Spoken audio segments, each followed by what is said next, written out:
Hey guys, it's Chris from Mobile Slice. I've gotten a lot of requests lately about how to do a color correction tutorial and different things with real smart motion blur, and so I'm just going to do a quick, well, I shouldn't say quick, but like a 10 to 12 minute tutorial just about color corrections and real smart motion blur and all sorts of different stuff. So let's go ahead and get started. Alright, just before we get started, I'm going to show you the clips, what they look like first, just so you can see what they are before you get yourself involved in the whole tutorial. So there you go.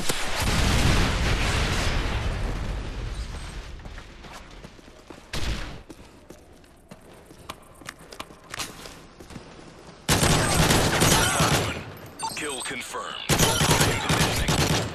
Kill confirmed. Taking the lead. Okay, those are the clips. Let's go ahead and get started. I'm using After Effects CS5, but you can use what I use is Magic Bullet Looks for my color correction. You can do that on Vegas. If you go to Red Giant Software, they have all different types of wonderful software, including Magic Bullet Looks. I'd recommend stopping by there. But if you are using After Effects, you want to go to File, Import, and then File again. The first clip I'm going to do today, I just actually got this morning. I was pretty pumped. It's on Village, as a spawn knife that I hit. I'll include a few annotations in the video so you guys know where to skip ahead, and so you don't have to just sit through the whole thing. The first thing you want to do when you start off doing a color correction is, first of all, make sure you have the preview in full. Also, one key thing that I've said this 100 times in previous things, make sure that when you are looking for a spot, you want to have a spot with a lot of different values, with a lot of different, the sky is involved, dark spots, light spots. Actually, there might be a good one right here. So you don't want to do this here because there's too much dark, there's not enough sky, not enough different colors, so you don't really know what you're looking at. This is probably a good little spot. You have a nice wall there, you have the gun, some browns and grays, the sky is there too. Probably a good place to start. So you want to add a new layer. You can do that by either going to Layer, New, and then Adjustment Layer, or I just press Control-Y. Once you learn the commands, it's really nice. Go to Effect, go to Magic Bullet Looks, and go to Looks, and click on Edit over on your left. That'll be the same thing on Vegas. Pretty similar approach, so just follow along. The one I'm going to use is just called Village. I'm going to have that entire folder available for download. You're welcome to use it, change it, tweak it, anything you want. The only thing I would recommend doing is, if you're using Village, the strength I have it set as 79. It's kind of modest. I actually prefer it more towards 89, 88-ish, somewheres in there. A little more yellow. I'm partial to the browns and the more earth tones and things like that. Again, you can do whatever you want, but that's just my own personal preference. I'm not going to start from scratch because that would be like a 25-minute video, and that's just boring as hell. So here's what I do. I'm going to go kind of quickly. You can pause. You can look at things when I'm all done. Go back and rewind. But as far as the first thing I would start with is curves. You find that over here in Post, down in Curves. You want to keep the bottom curve down just a little bit. That takes care of the lower values. You don't want to go too low because when you put things on YouTube, they become darker. So always go just a little bit brighter than you think you need to. I keep the RGB curve pretty much the same. The middle value I bring up a little bit, and the high ends I bring down, because it is going to be a little bit brighter when you are making it, but it'll all balance out when you're done. As far as red goes, you're going to want to leave the reds pretty. It depends on the camo. If you're using red camo for your gun, bring up the high ends a little bit to emphasize the reds. If you're using something like High Rise, I'm sorry, not High Rise, but Hardhat, bring the reds down a little bit because there are so many reds in the map itself. Overall, for a map like Village, you're going to want to bring the greens up because there are a lot of trees, and it just really brings out the bold colors, makes it look nice. As far as blues go, that depends on how much sky you have in your clip. If you're looking up a lot, like for me with throwing knives, I bring the blues up to emphasize the clouds, and I bring the lower blues down to get rid of the purples and the greens in the bottom halves. You have to play around with the colors to really find out what you're looking at. One of the next things I do is contrast. I leave the contrast pretty similar actually. I put it to a positive 0.08, and I put my pilot at 0.18. Again, you can try the values, but those are what I use.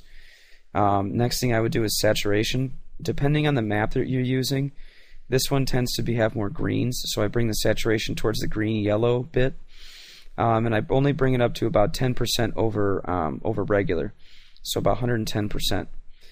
The next thing I would do is the lift gamma gain. This is incredibly important. When you use lift gamma gain, that's going to raise all of your colors really, really well. Another one you can use instead of lift gamma gain, you can try this too. I think it's under subject. No, it's under matte. Yeah, under matte. It's called Full Blue CTB. I'm going to put it on there, but it really brings out blues, and I mean, you got to bring this down a bit, but it really brightens things up and makes things clean. Not going to use that on this because it's just not how I've developed the color correction. As far as lift gamma gain, I usually go the lift towards the blue, the gamma towards the blue, just a little bit, nothing crazy, and the gain a little bit towards yellow and red. Gamma space at 2.2, and the strength I leave just at normal. Let's get over to the things that really make the big difference here. This color filter is just a general color filter. I believe this one is actually my Full Blue CTB. I leave the exposure normal. I leave the color change towards the middle, maybe just a little bit of a hint towards the yellow because I use gold camo quite a bit. Something else you want to consider is vignette. That changes how much here I'll show you what it looks like. If I increase the strength watch towards the edges, that makes the edges a little darker, a little more blurred. You can see them coming down a little bit. I kind of keep it towards 63, 65-ish. Just a personal preference. You can do what you'd like. The one to me that makes a massive difference is the gradient. Gradient is one of the best things that I found. It's under matte gradient right there. It's an incredible filter to use. It leaves the bottom half alone, but makes the top half for the sky. You can see it going up the wall. You got regular grays and browns, more towards gold and yellows. And when you render that out and put it on YouTube, it really makes things really bold and really nice. So you want to pull, depending on the map, but for this one you want to pull the gradient all the way towards that red, yellow, orange, really, really extreme. And take the strength all the way to about 89, 88, 90, somewhere in there. And that's about it. So when I click OK, you're going to see a big change. So take a look. You're going to see just, it really emphasizes different colors and really makes things really nice to look at. You can tweak them how you want, but this for me is a really nice correction that I love using for Village. It makes the skies not too bright, but makes it so because sometimes when you're doing this, the reticle, let me see what time I'm at. Alright, 7 minutes. I'm going to try and get going here. When you look at the sky, the reticle becomes difficult to see and things like that, so the gradient really makes things really nice. Yeah, but just take a look, do what you want to do, kind of check around. That's it for that one. I'm going to go ahead and cut the video here and add in Hardhat. Alright guys, so now I'm going to show you how to do Hardhat.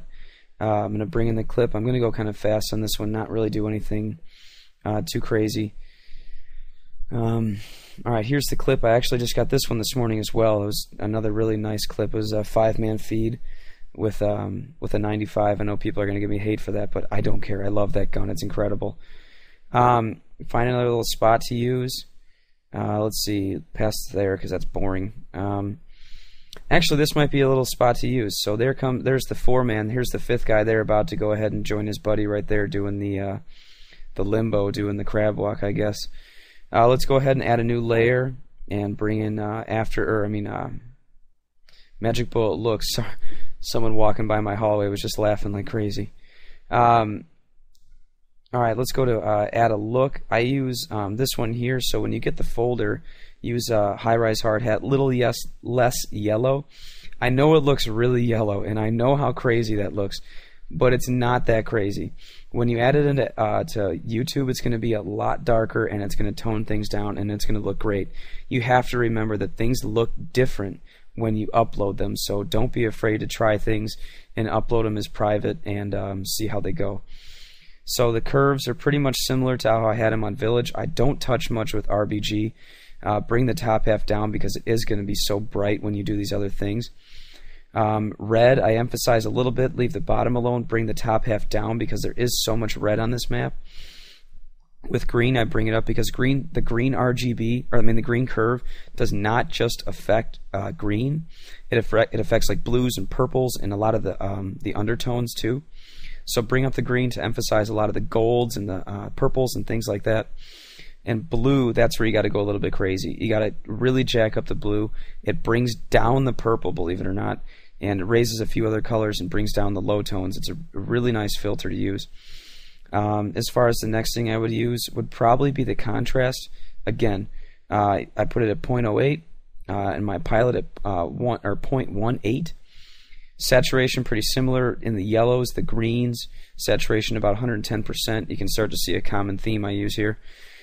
The lift gamma gain is the exact same. Take the lift a little bit blue, the gamma a little bit blue, and the gain a little bit, just a hair off center to the red-yellow area.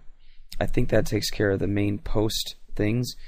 As far as matte, for full blue CTB, leave the exposure the same. Just go a little bit left of center towards the yellow reds kind of thing.